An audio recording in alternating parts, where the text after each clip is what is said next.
watching Cougar Tracks Game Day, powered by Bank of American Fork. All right, we're here at the stadium, and of course, after the big game, 20-19, classic score, Dave Noriega. At the very least, it's a classic score of the rivalry game, 20-19. The two-point conversion didn't just end up being the decision, the deciding factor, but it also ended up being the thing that everybody and their dog had a comment about after the game. Play clock at 15. Taysom settles into the gun. Utes by 1. BYU goes for 2. Brown motions. Snap, Hill. Wildcat. Taysom quarterback draw. Caught at the 3-yard line. He goes down. Boy, oh boy, they had no blocking at all in that gap. And 20-19 is your score.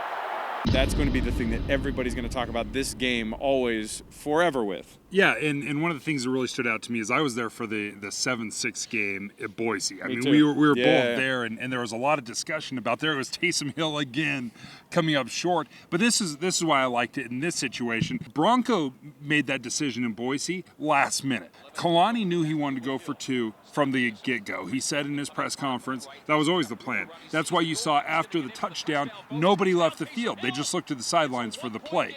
Now, the question I had is I agreed with that call.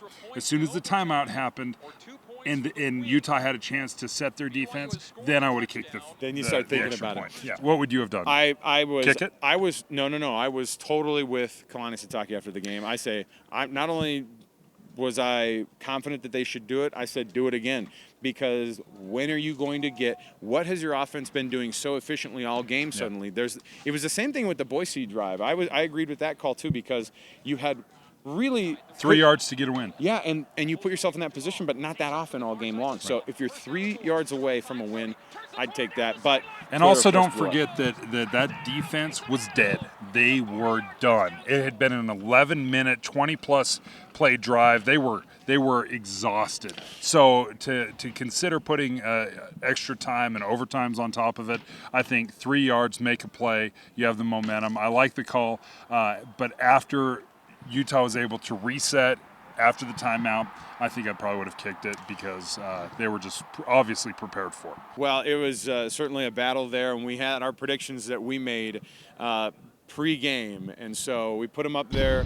They're all on here, so we're going to have to go through and actually pay the piper when it comes to this. Of course, you can see our grades throughout the season. We're keeping our own game GPAs, then season GPAs throughout here. So we've got a couple of big ones. Dave, I challenged you on one. I said, will Troy Williams have more passing yards than Taysom Hill?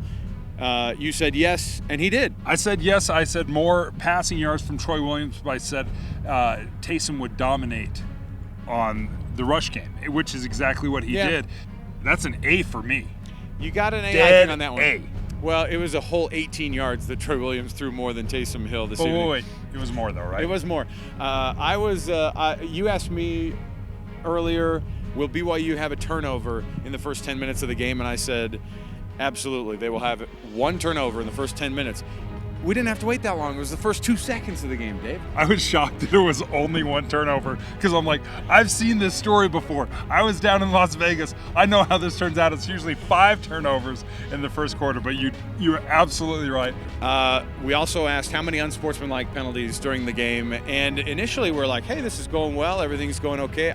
I said, and it melted down. I said 2 for BYU, 2 for Utah, and it would be like offsetting penalties on kind of some chippy plays. The funny thing is you had 2 BYU players ejected, but it wasn't chippy play. They were both reviewed. They were both kind of like on the edge there. Certainly the kind of cool ones, everybody's going to be looking at and wondering about. But it ended up with the ejections and then a couple of other ones, including Kalani Sitake and Tanner Mangum. Tanner Mangum and Kalani Sitake, guys who weren't actually playing in the game, got unsportsmanlike penalties. It was 4 for BYU and 2 for Utah, a total of 6. That's not too bad. I think I was pretty That's close. great. You know what? I'm going to give you a solid B on that. Why are you suddenly the teacher on this? All right, and then Dave, I asked you also about the sack totals. I said, how many sacks would BYU have? I whiffed on this. I said 2.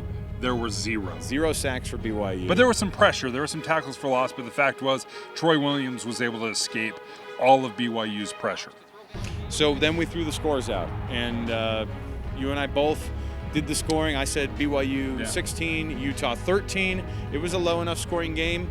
And you had it just above that. You said 17 to 14. We both had a 3-point differential. I think that I win the tiebreak on that one. So you were less close to the final score than me. I'm not sure how you win that.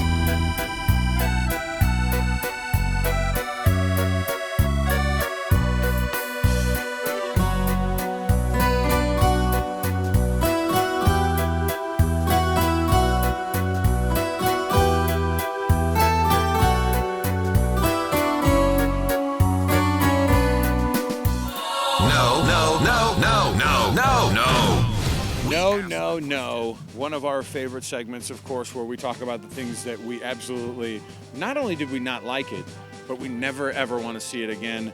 Pick six to start the game? Shades of pick sixes starting games. How does this happen? What about even maybe the Jake Heaps right at the beginning of the game, little scoop and score down in Provo. So a big no to throwing up all over yourself right at the beginning to start the game. Wait till the end of the night if you're going to do that. No. Also to BYU fans who are suddenly now already saying, put in Tanner Mangum. I know that you might just be lashing out on Twitter. This is the thing you have to understand. This is one of the elite defenses Yeah. run by one of the elite coordinators and philosophies really in the nation. Utah has had a great defense forever. And the fact that you think that one quarterback would truth is, it's just a great defense. You give all the credit to Utah. They're a great defense, and they have been for years. And the fact that the BYU kept it close and kept it exciting, I'm not sure you could ask for much more. 19 points in the second week for BYU. But defense only gave up 13. That's true. So you're kind of seeing a sputtering offense a little bit with shades of Taysom's brilliance. But, of course, Utah showing up and doing what Utah does in recent years against BYU, and that's getting wins, and especially the close wins, despite all of the turnovers. Next week, UCLA, who got the win today against UNLV, 42-21 down in California. They come to Provo. That should be another Pac-12 matchup for BYU, and hopefully it goes the Cougars' way. For Cougar Tracks Game Day, Alex Kirry, Dave Noriega. Cougar Tracks Game Day is powered by Bank of American Fork. Big city banking, small town service.